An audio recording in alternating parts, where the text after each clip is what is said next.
Inquisition is a judicial procedure and later became an institution that was established by the papacy, and sometimes it is also conducted by secular governments to combat heresy. It started in 1184, introduced by Pope Lucius III. In 1227, Pope Gregory IX appointed the first church's delegate as inquisitors for heretical depravity, and mainly they were Dominicans and Franciscan friars. And 1965, Pope Paul VI changed the name, Delegation for the Doctrine of Faith. Today we remember Saint Pius V, Pope Pius V. He was born to a noble family in Italy and was educated by the Dominicans. And later on he became bishop. He did not want to become bishop, but he was made a bishop. And before all this, he was also asked by the church to be one of the inquisitors. So he was involved in many places. They are sent to different places. And you know the history. It started in France and later on Europe, all over Europe, and Spanish Inquisitions. And it spread to their colonies like Africa, Asia, Mexico, and so on and so forth, and particularly the Roman Inquisitions. And we know from the history a lot of abuses were there, a lot of mishandling were there, like Joan of the Arc. She is a saint now, but she was also the victim of Inquisition. We are facing with this woke culture right now. It is crazy in the United States, and a lot of conservatives are trying to come back with this. Why this is important even for us live in Midwest? Because these ideas are spreading like cancer, and that's why it is dangerous. We as a church, if we do not make it part of our Christian life and awareness, it can affect our own communities and destroy our own family lives and our own peace of mind and heart. When we think of this type of things, it is not only happening in the nation or in the world, but it affects the church, because some of the church's leaders are on that direction. After the Reformation caused by Martin Luther, the church has a counter-reformation. And at the time, Pius V became a pope. So it was very challenging for him to put into practice the Council of Trent Reformation. He had a very tough time because he changed the liturgy, the Roman Missal that we have for Mass. They were changed at the time. The breviary, the priests pray every day, that was changed.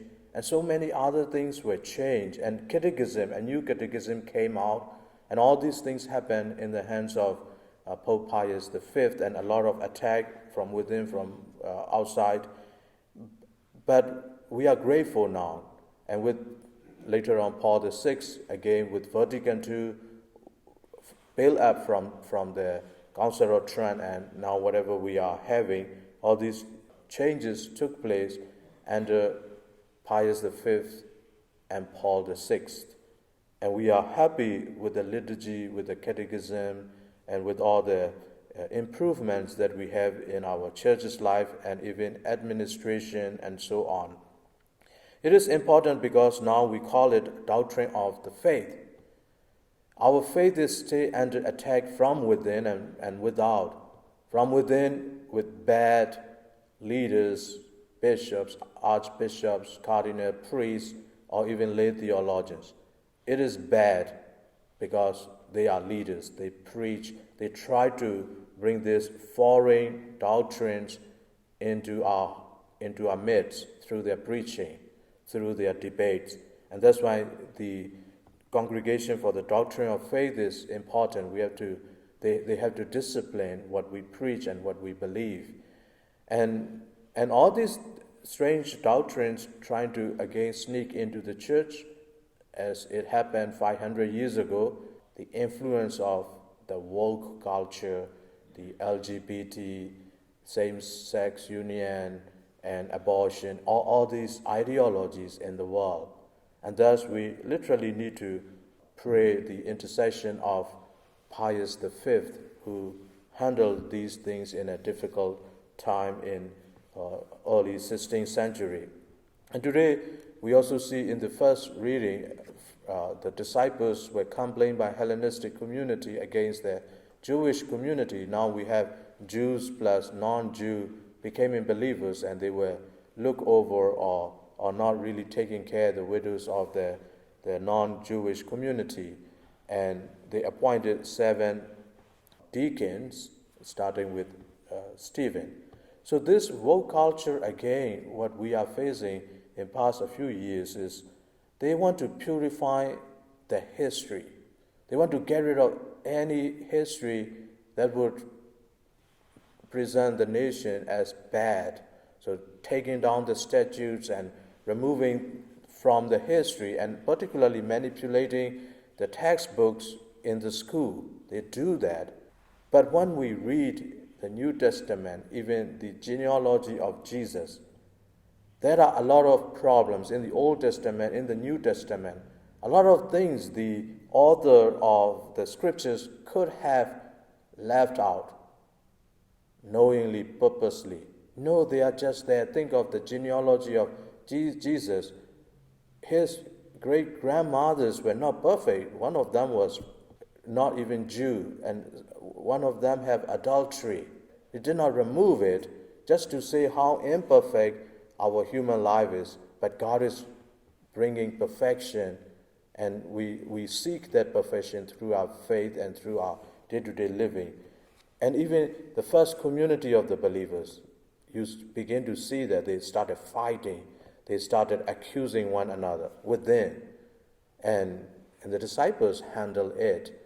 There will be problems and challenges, and even bringing new discipline into the church's life, because we are also human beings with our own weaknesses, and the devil is constantly working against.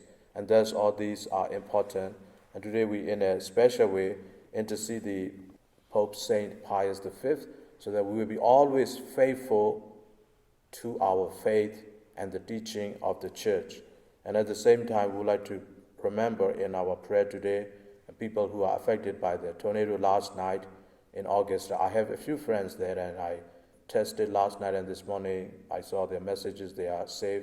The church, the St. James community, is trying to help the city cleaning up, and let us keep them in our prayer.